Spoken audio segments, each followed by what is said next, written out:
বাবার সাথে মেডিকেল কলেজে ভর্তি হতে গিয়ে দীপাকে দেখতে পেয়ে নিজের আসল পরিচয় জানতে পারল সুদীপা। অনুরাগের ছোঁয়া ধারাবাহিকে দেখা যায় ভূমিকম্পের কবলে সেনগুপ্ত পরিবারের সবাই বিপদে পড়ে যায়। আর ওই দুই সন্তান, রূপার দুই যমজ মেয়ে সুদীপা আর সুরূপা, তারা দুজনেই তাদের পরিবার থেকে হারিয়ে যায় এবং দুজন দুদিকে চলে যায়। 20 বছর পর দেখা যায় সুদীপা বড় হয়ে গেছে এবং মেডিকেলে চান্সও পেয়েছে। সুদীপা ডাক্তার হওয়ার জন্য শহরের মেডিকেল কলেজে ভর্তি হতে আসে, যেই কলেজে সে চান্স পায়।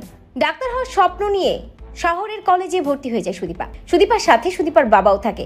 সুদীপা যখনই কলেজ থেকে বের হতে চায় তখনই দীপার সাথে তার ধাক্কা লাগে এবং হাত থেকে বইগুলো পড়ে যায়। সুদীপা ওই বইগুলো তুলতে ব্যস্ত হয়ে যায় আর সুদীপাকে দেখে দীপা চমকে যায়।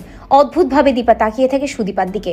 ওই মেডিকেল কলেজটা সূর্যরই ছিল, তাই প্রতি বছর দীপা ওই দিনটাতে, অর্থাৎ নতুন স্টুডেন্টদের ভর্তির দিনটাতে কলেজে আসে।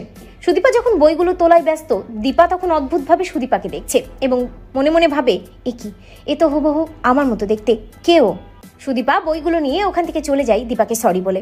তবে ভালো করে সুদীপা খেয়াল করে দেখে না যে এই ভদ্রমহিলাও তার মতো দেখতে, কিন্তু খেয়াল করে দেখে সুদীপার বাবা, এবং সুদীপার বাবা বুঝতে পারে যে সুদীপার সাথে এই ভদ্রমহিলার কোনো সম্পর্ক রয়েছে।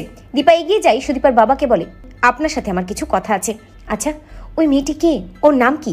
সুদীপার বাবা দীপাকে বলে, ও আমার মেয়ে, মেডিকেলে চান্স পেয়েছে, ওর নাম সুদীপা। দীপা মনে মনে ভাবে, সুদীপা? সুদীপা? ও কি আমার রূপার সুদীপা?